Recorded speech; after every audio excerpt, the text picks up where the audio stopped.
Então, boa noite, agora oficialmente. Boa noite. Eu sou Glória Teles, eu sou presidente do Movimento Poderoso. Um prazer estar com vocês aqui hoje. Graças a essa parceria, a gente tem o patrocínio do Banco do Nordeste e a parceria do Sebrae e do 3V delas. Fale um pouquinho de vocês. E aí a gente começa. Bom, meninas, sejam bem-vindas, né, ao evento aqui de hoje. Na verdade, eu entrei em contato com a Glória algumas semanas atrás para poder me inscrever para fazer parte do evento. Perguntei se ela tinha alguma parceria local. A 3B ela é uma aceleradora de negócios femininos. Então, o nosso trabalho, a nossa entrega também é empoderar mulheres em seus negócios, né? Vocês vão conhecer um pouquinho melhor, porque eu falei para ela, eu ajudo a organizar, a captar, vejo que eu consigo lá, mas eu também quero dar pitch para também aproveitar essa oportunidade. Então, a 3B vocês vão conhecer daqui a pouquinho no nosso pitch. Mas, falando por cima, a nossa missão é empoderar mulheres. Hoje, nosso foco é com micro e pequenas empreendedoras. Então, a gente está trabalhando pelo empreendedorismo feminino. E aí, a gente costuma dizer, eu e Dani, que é minha sócia que está aqui, que nós fazemos parte dos dois mundos, mulheres na tecnologia, na inovação e as micro e pequenas empreendedoras. E a nossa missão é aprender aqui para poder traduzir e trazer para cá, para essa base ter acesso, democratizar a educação empreendedora, gestão, digitalização e tecnologia para essas mulheres que acham que tudo isso é muito distante. Vocês vão conhecer um pouquinho mais daqui a pouco.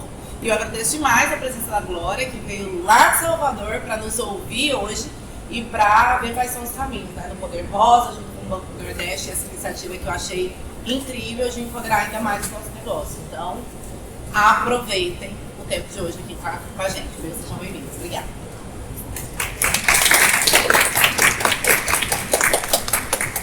Então, a gente está hoje trazendo para vocês a Caravana do Primeiro Milhão. Ele é uma das iniciativas do Movimento Poder Rosa.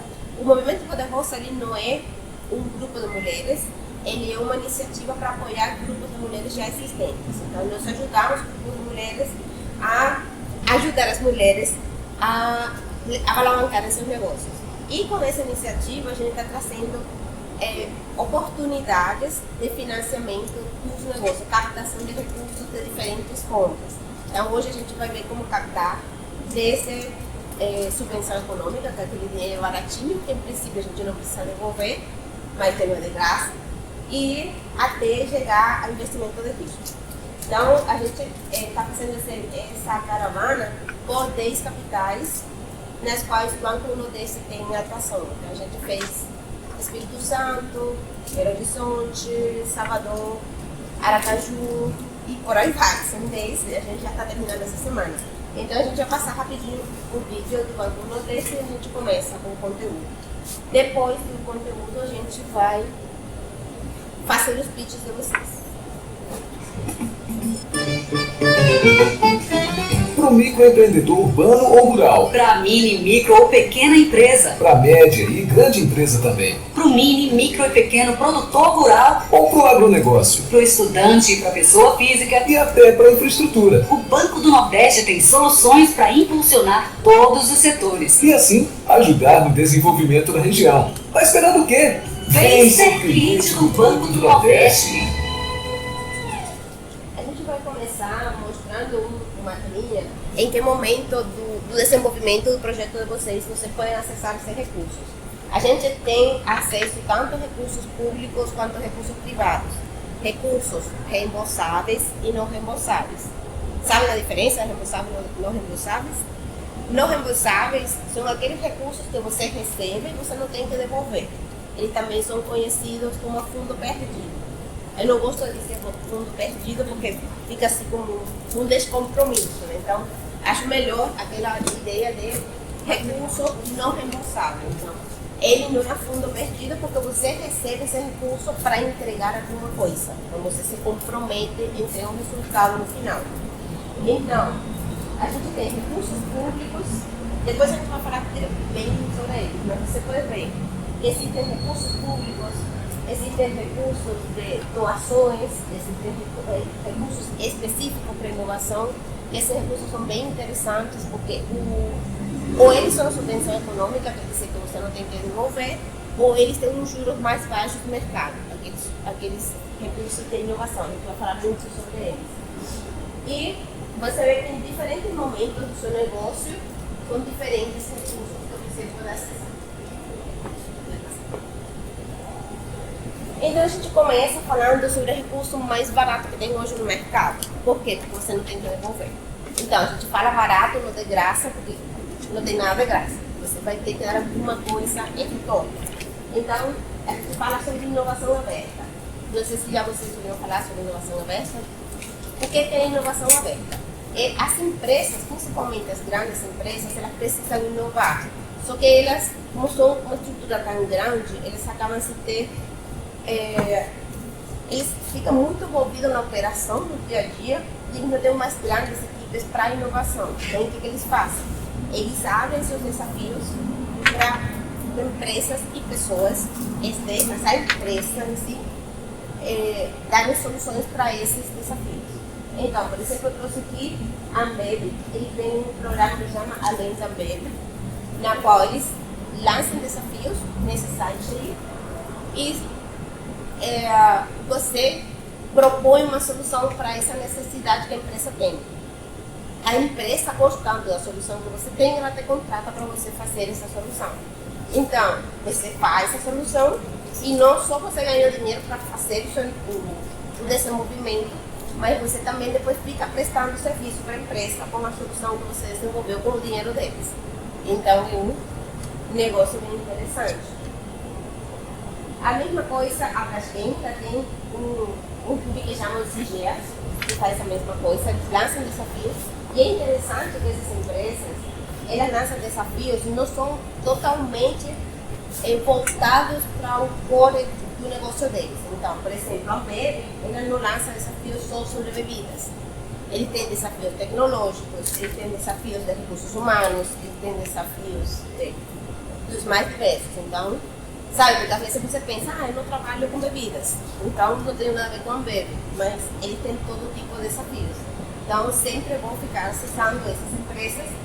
Eu coloquei algumas, mas se você procurar desafios de inovação aberta na internet, tem quase todas as empresas que estão fazendo já. A Energisa, ela tem o Digital Labs, que também lança desafios, mas voltado para o setor de energia. As empresas de energia, eles têm os desafios que eles lançam, são mais voltados para a tecnologia, mas nada impede que eles lancem desafios, por exemplo, relacionados à segurança da operação. Então, eles sempre têm desafios de EPIs, de segurança humana, de recursos humanos, então eles sempre lançam esse tipo de desafios.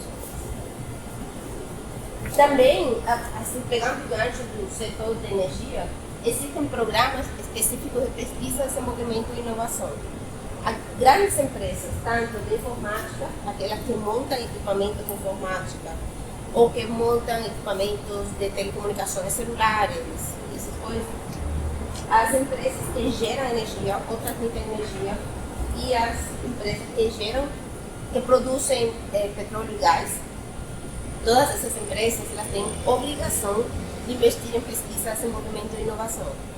Esses recursos, eles têm, entre eles, uns 4 bilhões de reais todos os anos, e é um recurso não reembolsável. A mesma coisa, eles têm um desafio, você apresenta uma solução para o desafio, eles, gostando do desafio, contratam você para desenvolver e depois ficam contratando você para prestar esse serviço eternamente. Então, são muito bons negócios.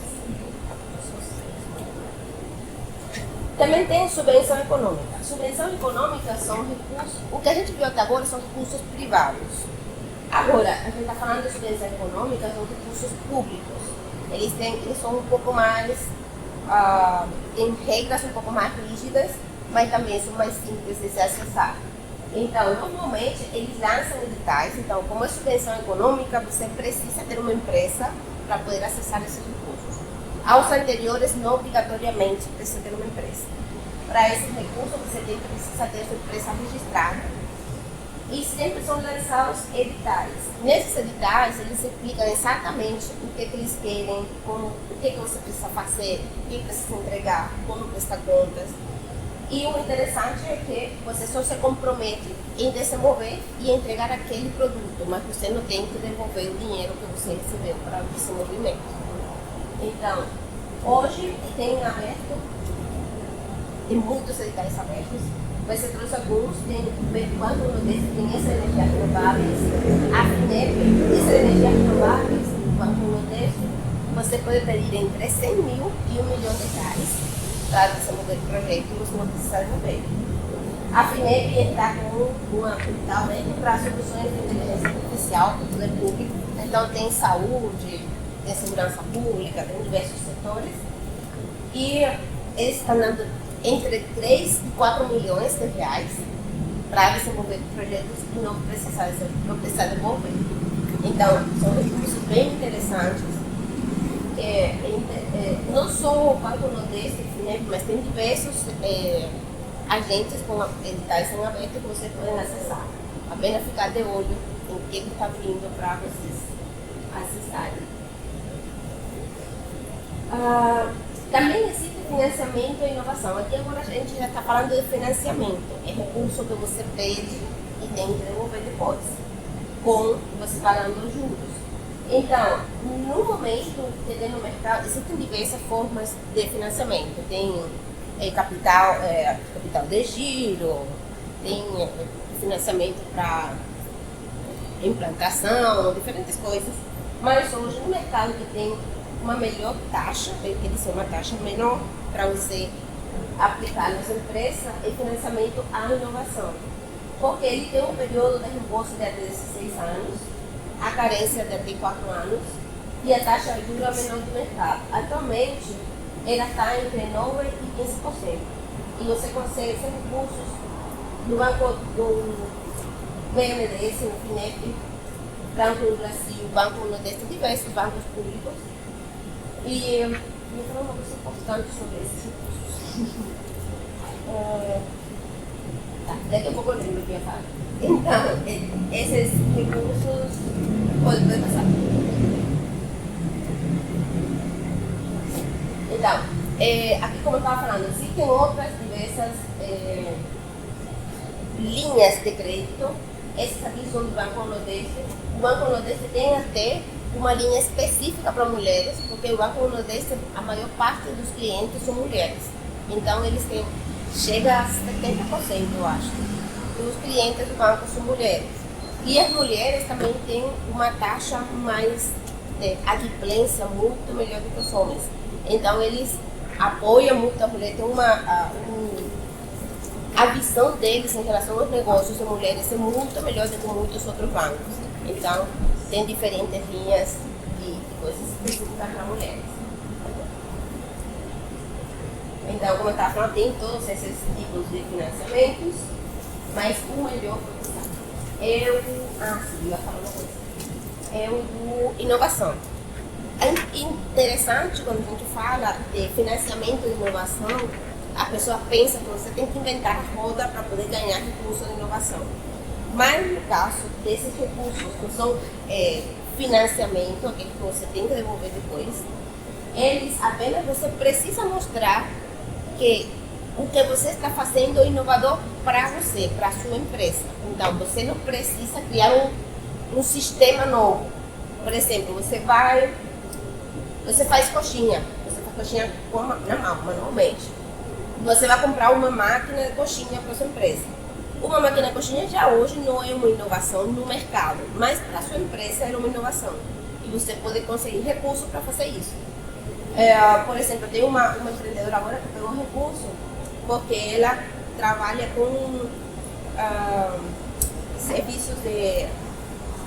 como chama? Que faz... de beleza, que faz ultrassom, esse tratamento estética. Ela trabalha com estética.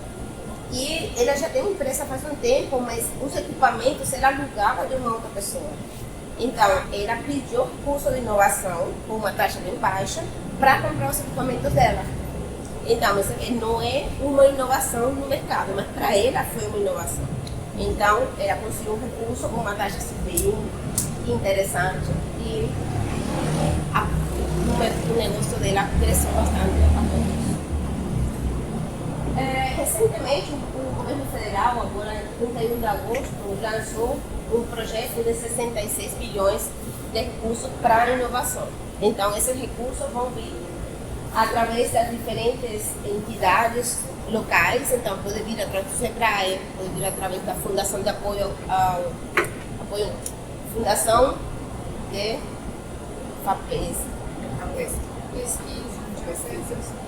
Fundação de Apoio, não é de apoio, é fomento.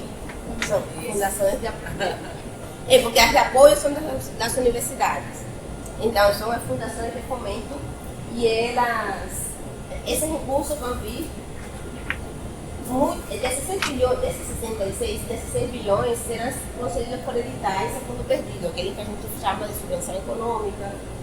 E são esses que vão vir através do SEBRAE da fundação de vocês, que chamam FAPESC. Então, e o resto desses recursos eles vão vir com uma taxa nominal que é menor que já se tem no Brasil, que é de 4% ao ano, mas o índice referencial que nessa data está a 0,14. Então você vê que é uma taxa bem abaixo do mercado pratica, então é bem interessante para os negócios de vocês. Uma coisa, se vocês tiverem dúvida, quiserem perguntar, quiserem falar, fica à vontade. Um outro modelo que também você pode usar para financiamento é financiamento coletivo. Não sei se vocês já ouviram falar. Muitas vezes conhecido como vaquinha virtual, coisas parecidas.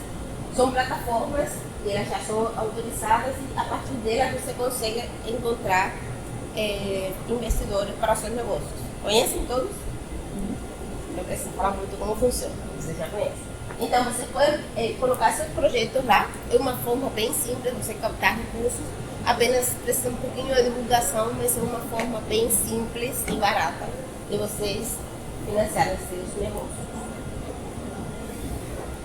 Então, a gente chega naquele que muitas pessoas sonham, nos investidores anjos.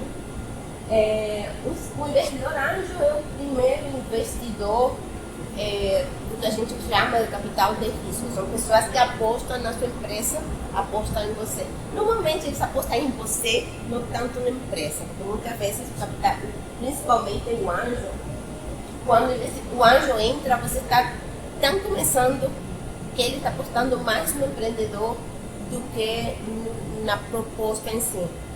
Então, normalmente, tanto pode ser parentes, amigos, pessoas próximas a vocês, quanto empresários ou empreendedores que já tiveram sucesso e agora estão voltando no mercado como investidores. Normalmente, esses investidores, eles colocam um recurso nessa empresa, normalmente 50 mil até 100 mil reais, costuma acontecer aqui no Brasil. E eles, em retorno, pedem entre 5% e 10% de participação nas empresas. Normalmente, o investidor anjo não participa muito da gestão da empresa. Então, o importante é ver que o investidor anjo, ele afinal de tudo, ele é um investidor. Então, ele não está ali por paixão, ele está ali porque ele quer ter um retorno sobre o dinheiro que ele está colocando. Então, é importante ver que não só o anjo, como todos os investidores, a gente fica brincando que não tem investidor anjo, que tem mais investidor diavinho, eles não é tão anjo assim. Ele tem o seu papel, porque eles acreditam nos nossos negócios quando ninguém acredita, então eles têm sim o seu papel, mas é importante a gente entender que eles estão ali para ganhar dinheiro. Então a gente tem que ficar olhos abertos do que a gente acerta com qualquer tipo de investidor. O capital semente é o segundo dinheiro que entra na empresa, que já nesse momento a empresa já está um pouquinho mais estruturada, ela a princípio já deve estar captando recursos, faturando, e o capital semente ele está entre 500 mil e 2 milhões. É baixinho. Normalmente o capital semente Aqui no Brasil, o investidor anjo, eles trabalham a partir de fundos. É muito difícil você ver um investidor anjo no Brasil que atua sozinho. Normalmente, eles trabalham a partir de fundos e o capital de semente também funciona a partir de fundos. Por quê? Porque quando eles têm mais pessoas participando da operação, o valor que eles podem aportar é maior, mas também o risco fica dissolvido, porque eles, participando do fundo, eles participam de diversas empresas. Então, pode ser que uma não dê certo, mas outra dá certo, então compensa o que ele perde em umas com o que ele ganha em outras.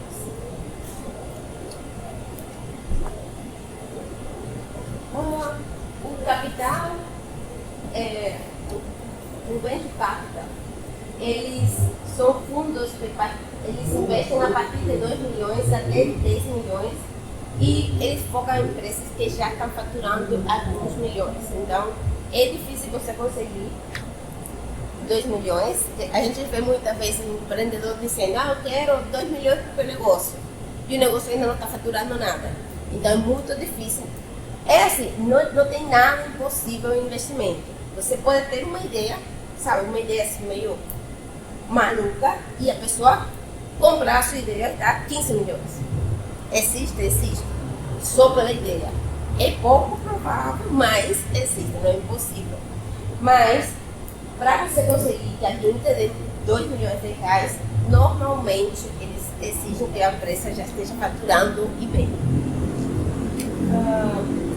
Então, por que eles exigem isso? Porque a ideia desse investimento, do venture capital, é fazer escala no negócio. Eles não estão, o interesse deles não é investir em desenvolvimento do negócio, mas sim em escala, no crescimento do negócio. Depois, mais na frente, espero que todas cheguem lá também, vem o private equity, que é nesse momento que eles são responsáveis pela fusão e vendas já, aquelas grandes operações que vão a partir de empresas que faturam já mais de 100 milhões. É aquilo que vocês escutam no mercado. Nas notícias falaram que teve uma série A, teve uma série B, teve uma série C. Então são várias rodadas de investimento para a empresa realmente escalar. Então, o capital de risco, como já fala, eles estão investindo eles estão apostando em uma ideia, em uma empresa, um negócio. Então, o risco da operação é muito alto. Então, para eles investirem, eles têm um processo de análise muito demorado. Então, às vezes, se você tem um produto muito inovador, às vezes é melhor você ter dinheiro no banco para você conseguir acelerar o seu negócio do que ter um investidor que vai demorar alguns meses até você conseguir ter um recurso. Então, toda vez que você tem uma nova captação de recursos, então, você vê que você tem investimento anjo, depois você tem capital semente, depois tem investidor do venture capital, depois tem private equity A, B e C. Então, todos esses investimentos, a sua empresa passa por um valuation. O valuation é o valor que o investidor está vendo na sua empresa, quanto ele acha que a sua empresa vale nesse momento. E em cada rodada é feito um novo valuation. E a partir desse valuation que eles fazem da empresa, eles definem qual percentual que eles vão ter de participação da empresa. E toda vez que você faz uma nova rodada de investimento, a participação sua como fundador da empresa, ela acaba se dissolvendo. Cada vez você tem uma participação melhor de participação dessa empresa. E se você tem um número de sócios maior, menor ainda vai ficando a sua participação na empresa. Então, por isso a gente sempre fala que é importante quando você está começando. Quando não tem dinheiro, tudo mais fácil. Então, quando a gente está começando, é o momento de pensar com a cabeça fria quantas sócios você vai ter, para que lá na frente, na hora de participação, de vender a empresa ou de captar recursos, não ter problema pela quantidade de sócios que você tem na empresa. Então, a diluição em si não é problema, ela acontece. Então, a ideia é que cada vez que você capta recurso, você acaba diluindo em torno de 20% da sua participação. O recomendado é que, quando você chegue na Série A, você tenha ainda pelo menos 50% de participação na sua empresa. Você, quando eu falo você, são os fundadores, tenha 50% da empresa ainda. Então, a recomendação... Mas não tem acesso aos slides?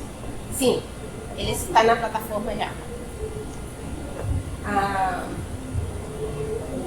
Então, a recomendação é que quando você faz a rodada com os anjos, você entrega entre 5% e 10% de participação da empresa. Quando passa para o semente, seja no máximo 20%. E quando vai para a Série A, entre 20% e 30%. A partir da Série A, todas entre 20% e 30%. Só que a gente sabe, acho que vocês assistem no Shark Tank. Vocês assistem? É bem diferente disso que a gente está falando, né? Então, no Brasil, a participação cedida para cada investidor varia entre 15% e 30% em cada rodada. Desde o início, desde o anjo até a Série B e C. A não ser que a sua empresa esteja muito quente, quer dizer, todo mundo quer investir.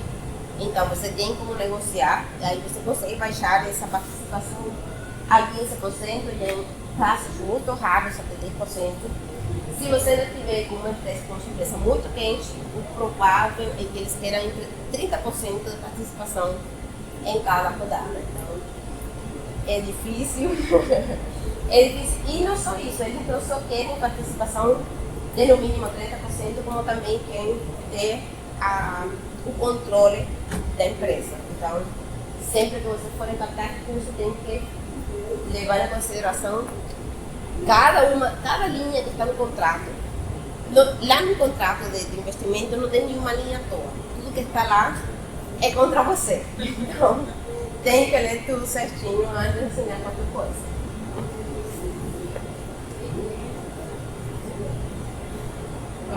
Então, estamos falando sobre a diluição.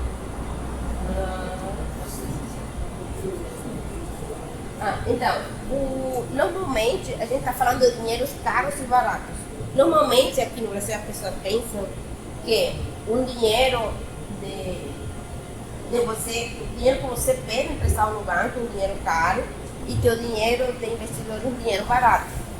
Por quê? Porque o dinheiro pode passar. Porque o dinheiro que você pede no banco, vamos comentar, tá aqui ao contrário. Imagina que você pede R$200.000 para um investidor e você dá em retorno 20% da sua empresa. Depois, imaginamos que você vai vender a sua empresa por 10 milhões. Você vai ter que pagar por aqueles 200 mil que você pediu, você vai pagar 2 milhões. Então, ele acaba sendo muito caro, porque você vai pagar 10, 100 ou até 1000 vezes o dinheiro que você recebeu. Então, ele acaba sendo um dinheiro caro. Em compensação, quando o dinheiro que você pede no banco é totalmente ao contrário. Por quê? Você já sabe quanto você vai pagar. Então, se você pede aquele mesmo 200 mil no banco, você paga 500 mil, 600 mil, independente do valor que sua empresa tenha. Se você pediu 200 mil e agora sua empresa vale 10 milhões, mesmo assim você vai pagar 500 mil, 600 mil por aquele dinheiro. Então, o que a gente quer dizer é que a gente precisa, não pode romantizar o tipo de investimento que você vai ter para a sua empresa. Você precisa ter muito claro quanto dinheiro. Primeiro, se você precisa de dinheiro realmente, porque empreender não tem dinheiro, é assim, é difícil, é tudo na dificuldade até o negócio dar certo. Mas se você entende que você realmente precisa de dinheiro, você precisa entender qual é a melhor opção para você. Às vezes é um bom negócio você pedir 200 mil para pagar 2 milhões depois. Às vezes é um bom negócio. Até porque pode ser que você queira esses 200 mil do banco, mas você não tem crédito no banco. Você não tem garantia. Então, a depender do que você está querendo financiar, o banco não vai te financiar. Mesmo que seja mais barato, não vai ter. Então, você vai ter que correr para um capital de risco. Então, o dinheiro, todo o dinheiro, sempre vai ser caro. Você tem que fazer as contas de qual é o dinheiro mais barato ou menos caro para você. Então, quando você pede dinheiro para o banco, ele tem aquele processo que você já conhece, mais o processo de análise de crédito, análise documental. Mas quando você pede dinheiro para um investidor de risco, ele tem um processo de análise bem extenso. Então, eles começam procurando por novas oportunidades de investimento e fazendo uma triagem inicial das oportunidades. Só que a maior parte dos fundos, eles têm uma equipe muito reduzida. Eles têm que dar lucro, então eles não têm grandes equipes que só dão custo para eles. Então eles têm equipes bem enxutas e não tem pessoas para saírem a procurar essas novas oportunidades de investimento. Ao mesmo tempo, eles recebem milhares e milhares de e-mails todos os meses com pitches de todas partes do mundo. Então, para eles poderem definir aonde que eles vão investir, eles dão prioridade àqueles pitches que chegam para eles por indicação de alguém, não alguém que conhece a empresa, diz, essa empresa eu não conheço, acho que você pode gostar, ou empresas ou pitches que já chegam a deles a partir de parceiros que fazem essa triagem e análise dos projetos. Então, por isso, esse trabalho que a gente está fazendo aqui, a gente começou a fazer para Lighthouse, principalmente, que é da Bahia, para Bossa Nova e XP. A gente faz esse processo de busca de novas oportunidades, triagem inicial. Porque normalmente quando você começa a fazer seu pitch, você não está pronto ainda. Você ou não está pronto o negócio, ou não está pronto o pitch. Então a gente faz essa análise para dizer, você ainda não está pronta como negócio, ou você está pronta como... E se você não está pronta como negócio, como podemos te ajudar a você ficar pronta para receber o investimento? E se você já está pronta para receber o investimento e o pitch não está pronto, então a gente ajuda a fazer o pitch. A ideia é que a gente consiga levar para eles essas oportunidades já mais para esse momento de avaliação das oportunidades. Então, a gente chega para eles com uma coisa já pronta, porque investidor é mesmo igual a Shark Tank, vocês viram? É assim mesmo. É assim mesmo que acontece. Você tem aquela chance, não tem uma segunda chance de você apresentar, porque ele fica na cabeça deles. Então, imagina, por 3 vezes chega lá e aqui faz a apresentação, não estava pronta.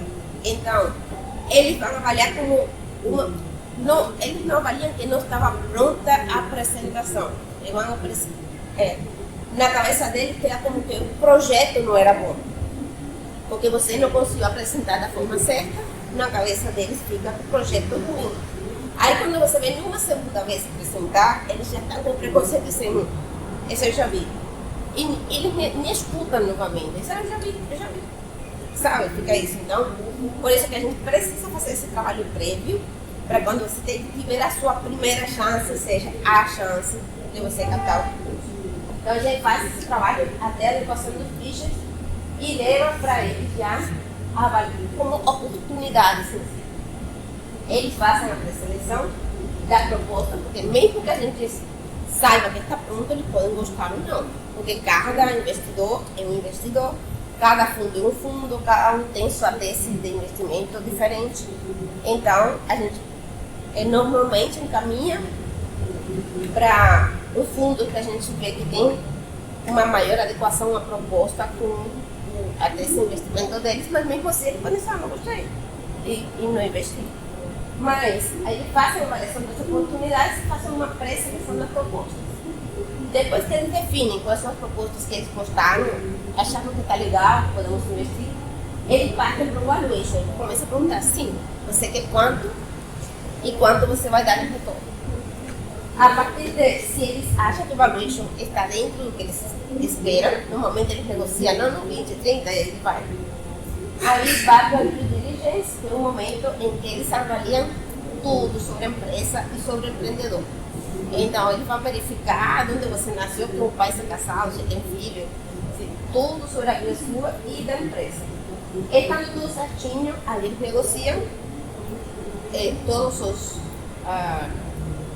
os requisitos, os itens do contrato que vai ser assinado, que vai desde o momento em que eles vão sair, se eles vão ter controle ou não vão ter controle da empresa, se ele tem prioridade na hora que você quiser vender, se um dos sócios quer vender a sua participação, se ele vai ter prioridade ou não, por aí vai. Tem milhões de itens que eles colocam no contrato. Aí é estruturar o investimento e começa as atividades pós-investimento. Normalmente esse processo demora uns 6 meses. A não ser que seja uma coisa que esteja muito quente, que tem muitos fundos querendo investir, então eles aceleram para ser o primeiro a fazer a proposta final. Mas se não, mas mesmo assim, uns 3 meses para poder fechar o negócio, mas em torno de 6 meses para fazer o investimento. E aí uma dúvida. Bom, então você está aqui para fazer essa filtragem, né, do que é possível levar para mostrar para eles. Aí vamos supor que aí alguma de nós aqui seja escolhida para fazer o seu pitch lá e tal. Todas essas etapas vocês ajudam, acompanham? Ajudamos, Uma forma acompanhamos. de mentoria? Assim? Isso, ajudamos, acompanhamos até o final do processo. É porque é tanta coisa nova, né? É muita coisa, muita coisa. A gente acompanha todo o processo até o final da assinatura do contrato. Então, hoje os números estão assim. Desde a primeira apresentação que eles recebem até o que recebe a porta é um funil gigante. Por quê? Porque não chegam prontos. Não sei se vocês viram, que dia foi ontem, anteontem, eu estava no hotel em Natal, eu não sei nem que dia é mais. Eu estava no hotel em Natal. Eu já fui para outro lugar que me lembro mais. Eu sei que estava em Natal, não sei que dia. Aí eu peguei na televisão e não sei que canal eu coloquei e estava passando o Shark Tank um atrás do outro, um atrás do outro. Eu fiquei assistindo, eu não conseguia nem dormir porque é tão interessante, fiquei lá assistindo. E você vê que as pessoas não vão preparadas nem para mesmo explicar o que eles fazem. O mais simples é o que você faz, como eu vou ganhar dinheiro, como você vai ganhar dinheiro. As pessoas não conseguem se expressar direito. Então, você vê alguns projetos que seriam interessantes, mas como eles não conseguiram explicar, aí não conseguem investimento. Aí você vê em compensação outros projetos que são muito mais simples, que você fala. Um projeto muito simples e consegue investimento. Por quê? Porque conseguiu explicar direito. Preparado, né? Então a preparação é fundamental para isso. Então você está querendo que esse funil ele fique um pouco mais largo, não que diminua em cima, mas que fique mais largo embaixo. Porque eles têm recurso. Eles não querem ter recurso parado, o dinheiro parado não rende. Mas eles não podem investir em projetos ruins. É melhor não investir do que investir em projeto ruim. Porque se eles investem em projeto ruim, o dinheiro perde. Então é melhor parado do que perdido. Então a ideia deles é que a gente consiga abrir mais o funil. Então que entre em 100 e saia pelo menos 20 embaixo. Então é isso que a gente está começando a fazer. E hoje é apenas o primeiro contato. Então é um processo, eu estava falando com as meninas, que é um processo de elas que estão aqui no local, conhecem as empreendedoras que estão, conhecem quem teria potencial para receber recursos. Então, a gente fazendo esse intercâmbio, esse treinamento, essas capacitações, até que consigam captar os recursos. Então, eu ia falar em relação a isso e isso, então, eu queria ver de vocês o que vocês acham, o que vocês estão pensando, se vocês estão procurando investimentos, se vocês estão pensando em recurso reembolsável, se é financiamento não reembolsável, investimento em capital, o que vocês estão pensando para a empresa de vocês? Hoje, na verdade, o que eu busco mais é essa mentoria para a adequação desse produto bem amarrado.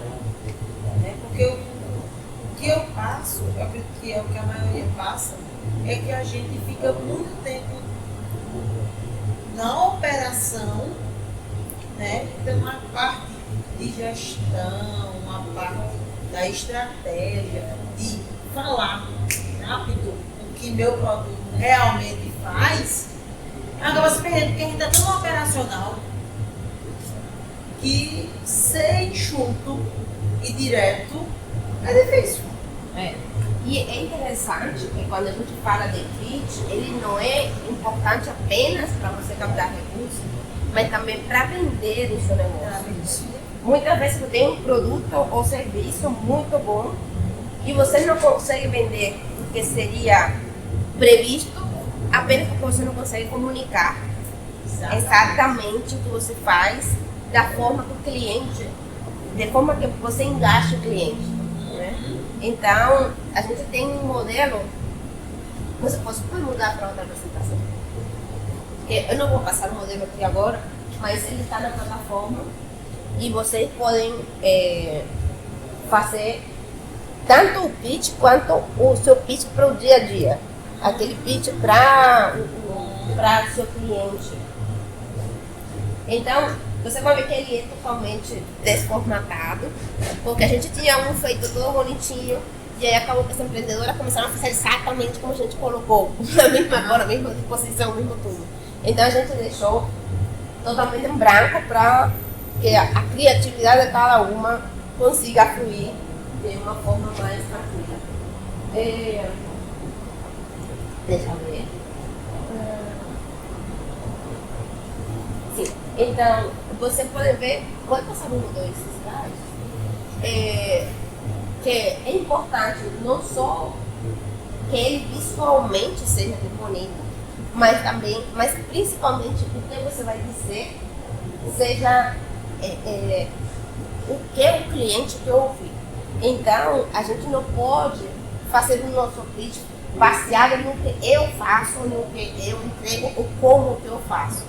Eu tenho que entregar qual é o problema, como que eu resolvo esse problema e qual é o resultado que o meu cliente vai ter depois que passa pelo meu processo ou usa o meu produto. Então é a primeira coisa que eu preciso parar.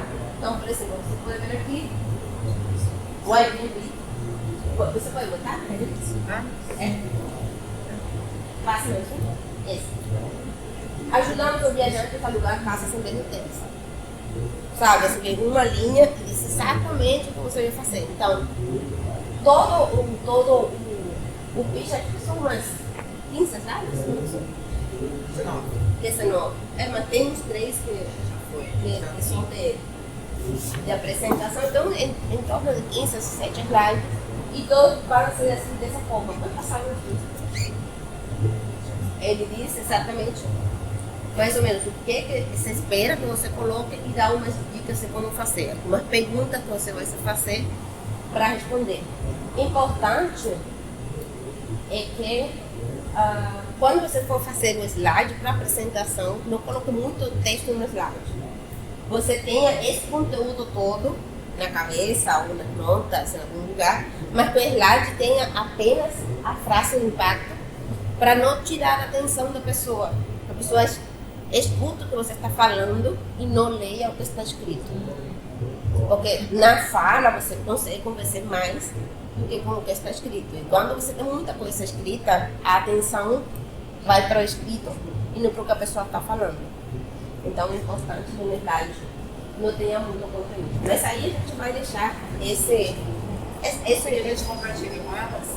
eu vou deixar com você e você vai compartilhar, mas também na plataforma de gestão. Está o slide e está a explicação de como fazer também.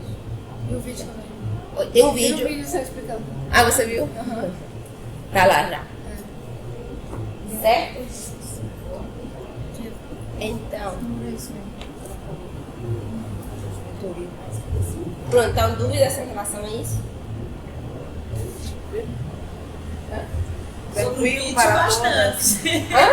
Sobre fazer pitch bastante, mas a gente vai voltar o que a gente trouxe. Então, aí a gente vai abrir para você fazer um pitch de vocês. É importante que vocês entendam. A gente está num espaço para a gente colaborar uma com a outra. Não é um lugar que a gente vai julgar. Apenas a gente vai avaliar e orientar como você pode melhorar. Não é nem como melhorar, como organizar melhor as ideias de forma que você consiga transmitir o que realmente você quer para os investidores.